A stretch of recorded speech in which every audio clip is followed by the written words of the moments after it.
Rutin Skincare Iema pada waktu malam. So first kali kenalah cuci muka and Iema basahkan muka dahulu and Iema pilih Timewise Miracle 4-in-1. Kenapa 4-in-1? Okey, sebab cuba tengok tu ada bicik-bicik kan. Sekejap lagi Iema cerita tau.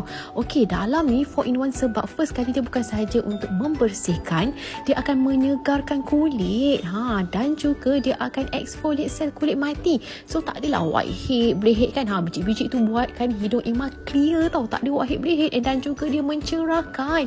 Nampak tu sangat-sangat best. Next, Iema akan pakai toner. Okey, toner ni sangat-sangat best. Sebab apa tahu? Sebab dalam dia ada formula untuk anti-aging. Yelah, kalau dah 20-an ke atas, kenalah pilih skincare yang ada anti-aging.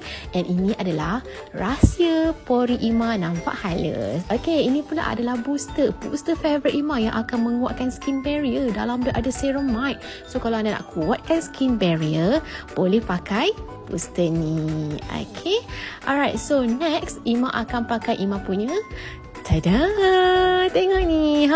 Inilah favorite Iema, night recovery guys. Okay, Iema pumpkan 3 kali.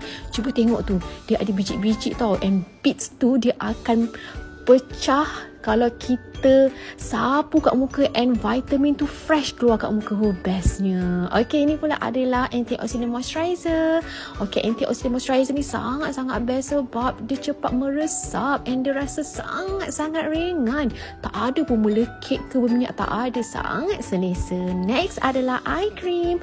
Wajib pakai tau, tak nak ada garisan halus kan. So wajib pakai sebesar saiz beras je. Then dab sampai dia meresap. Mudah kan?